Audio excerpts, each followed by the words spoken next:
We'd like to give a big thank you to our sponsor, Northwestern Mutual, Eves Financial Group.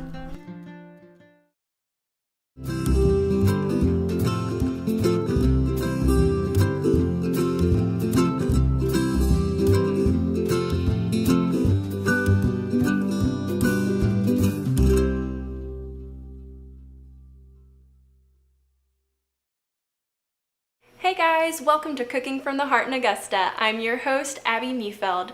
Today, Sherry Watwood has welcomed us into her beautiful home to show us how to make Greek lemon chicken over pasta. Sounds delicious. I think we're even going to have a guest star appearance from her mom, Nancy, as well. I can hear them back there getting everything ready, so let's not make them wait much longer. Let's get in there and start cooking.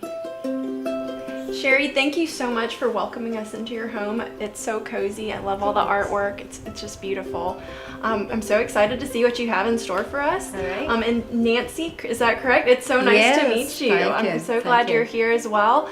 Tell us a little bit about what y'all are going to be doing today. Well, I'm going to make Greek lemon chicken, and we serve it over pasta. This is one of all of my kids, but especially my boys' favorite meal.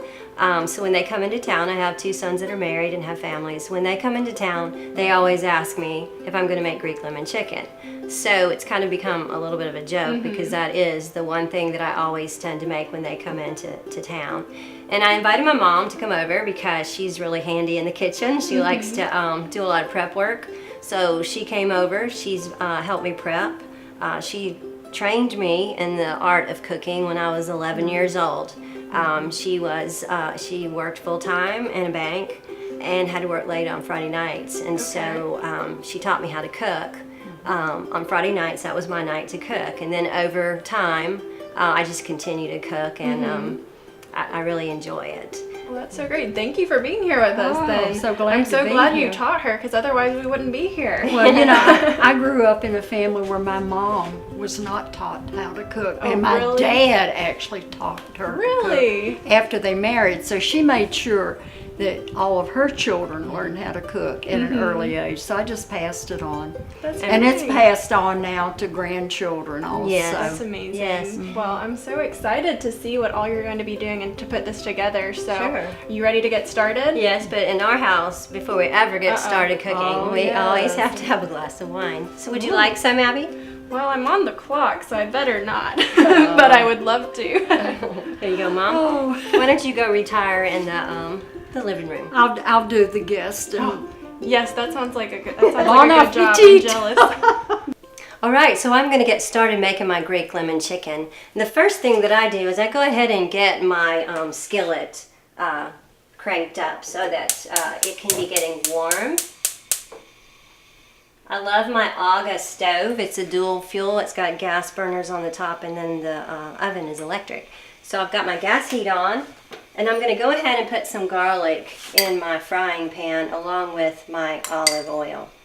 Now, I really don't measure things normally, so, you know, it's up to you. It looks like I've already used about 4 teaspoons of garlic, so it's really up to you as to how much garlic you want to put in to get started.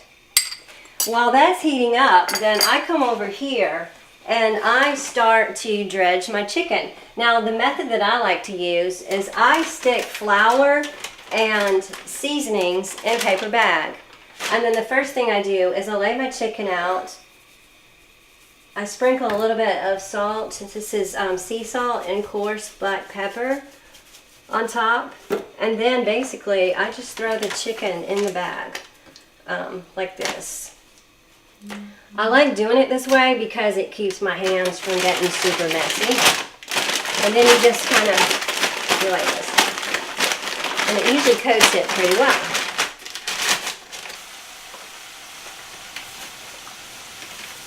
So I've got a lot of little pieces. I use chicken thighs, boneless, skinless chicken thighs, because they're really flavorful and they're already in smaller sizes, and so you really want to have more small pieces of chicken than large pieces of chicken.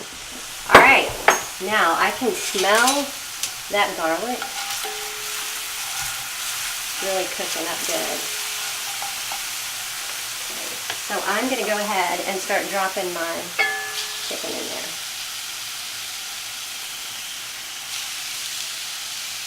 All right, so I'm putting my chicken in.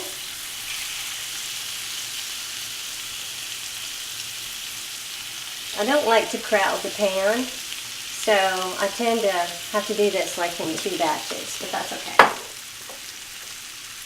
I keep it on a fairly high but not extremely high heat, just because what I'm going to do here is I'm just going to brown the chicken on both sides, and then I'm going to be transferring it to a casserole dish. So my grandma on my mom's side, my mom's mom, was a hoot. And she loved life, and she loved, I think she really was like a prankster. Anyways, my grandpa was not always an easy person to live with, and he really liked mashed potatoes. And he always wanted my grandmother to make homemade mashed potatoes. But she hated peeling them, and I'm assuming it's because of the paring knife. So she hated peeling them, so she came up with this plan that she was going to peel them, and then she saved all the peels and kept them in the refrigerator and the way back. And then she would make instant mashed potatoes and put all the peels out on the countertop, so when he came home from work, he would see the peels and think that she had made real mashed potatoes, and she did that for years and years and years, and he never knew. So I always laugh about that, because she was a pretty funny person. That's a hoot. Alright, so I've flipped over the chicken, and you can see that it's brown on one side already, and you can see the garlic has started sticking to it. So I'm just going to let this batch cook a tiny bit more, get it brown on the other side. And so meanwhile, I'm going to go ahead and get my casserole dish ready. So I'm going to hit it with a little bit of Pam spray, just to make cleanup a lot easier. Yep, that looks good. They're browned, lightly browned on both sides, and so now I'm just going to start to put them in the pan. Next thing I'm going to do is make the gravy. And so how I do that is I take some of the flour that I did the dredging in, and I just put it in the bottom of the fry pan like that.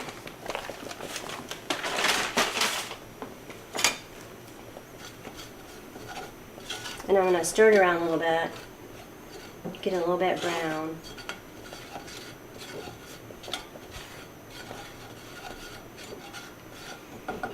And this is the time that I'll add some more Italian seasoning.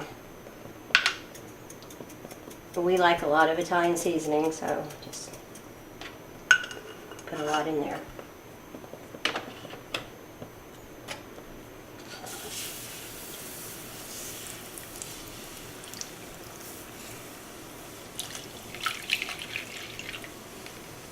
That's about, probably about a third right now. So then I'm going to start stirring it. You do really have to whisk it up well, because you don't want it to have a whole bunch of lumps in it from the flour.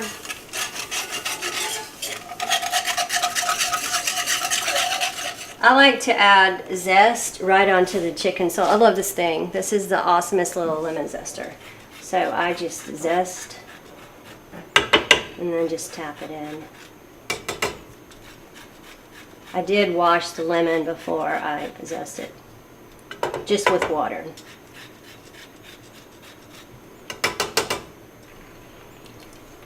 You gotta have a little bit of strength. These are ginormous lemons. Alright, I'm probably just gonna stick with one today, one lemon. And you can see it's already starting to thicken up. So I'm gonna add some more of my chicken stock. And I'm probably gonna add just a little bit of salt and a little bit of pepper. I'm going to let this continue to simmer. And I'm going to start putting my artichokes in. So how I do it is I just place the artichokes just in the little open spaces between the chicken. And these are artichokes that are in olive oil. They're marinated in olive oil. Okay, and then next is I'm going to put the bella mushrooms on top.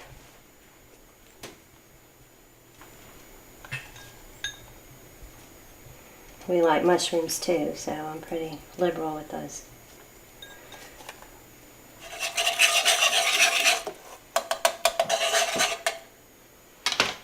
Next, I add my feta cheese, and I buy the crumbled type, but you can also buy the block type if you prefer, and then just crumble it yourself. Okay. Yummy. Now, if you want to add some capers, that's optional, but I just discovered them, and I think they're kind of cool, so I'm just going to sprinkle a little bit on. Not too much, because they're pretty potent. Alright, the gravy is almost ready, so now I'm going to add some wine.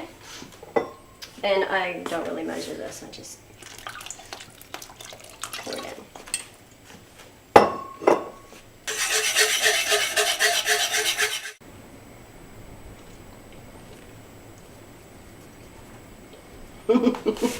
That's good.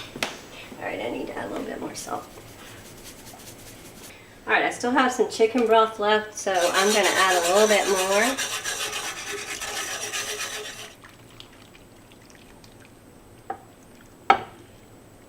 Oh, that really smells good. Get all that in there. Okay, and then I like to top it off with some Parmesan, freshly grated Parmesan. So I grated this. I'm going to put that on top.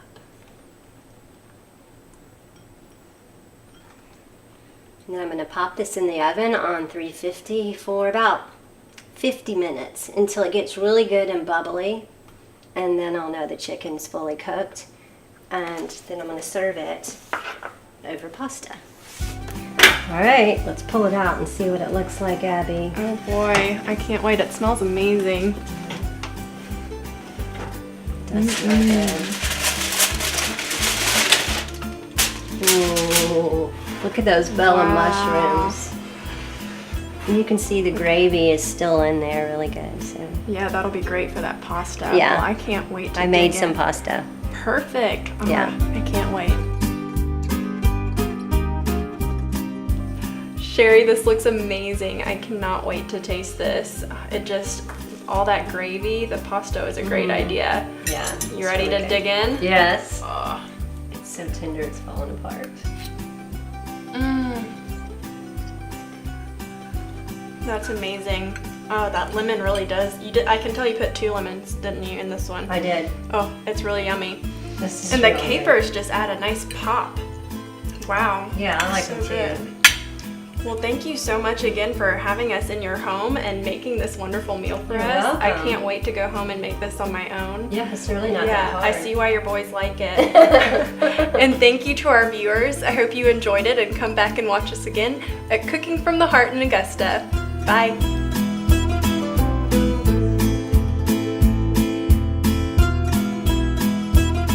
Thank you again to our sponsor, Northwestern Mutual Eves Financial Group.